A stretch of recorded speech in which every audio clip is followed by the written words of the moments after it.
First, we have our materials: sodium, potassium, neurotransmitters, the neuron, and the axon.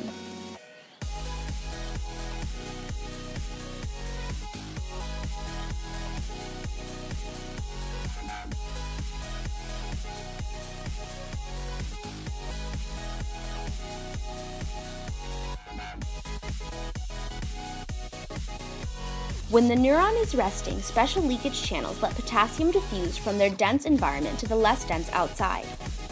Similarly, there are sodium leakage channels that let sodium diffuse to the inside. There are also specialized pumps that let 3 sodium leave the neuron as 2 potassium enter it. The pump and leakage channels are always operating. Leakage channels never close.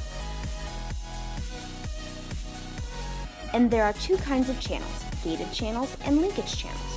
When the membrane depolarizes, the sodium-gated channels open to let sodium come inside, while the potassium-gated channels remain closed.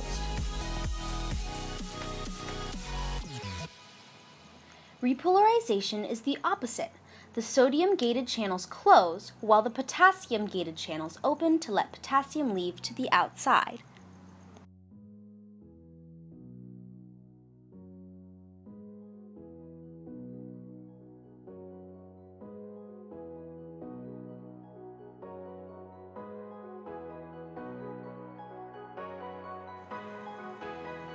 When the neuron is returning to its resting state, all the gated channels close. This leaves the open leakage channels and the operating pump to keep the neuron polarized at rest.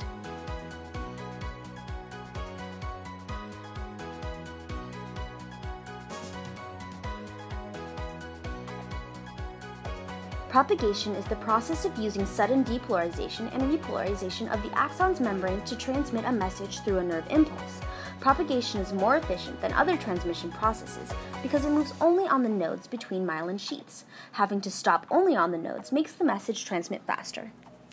The neuron rests with a charge of -70 millivolts while only the leakage channels are open and the pumps are operating. When the neuron is stimulated to its threshold charge of -55 millivolts, the membrane immediately depolarizes. The sodium channels open while the potassium channels remain closed. Then all the gated channels close when the neuron repolarizes, but the potassium channels close slowly, causing the membrane to hyperpolarize before it returns to its resting charge of -70 millivolts, with only the leakage channels open and the pumps operating.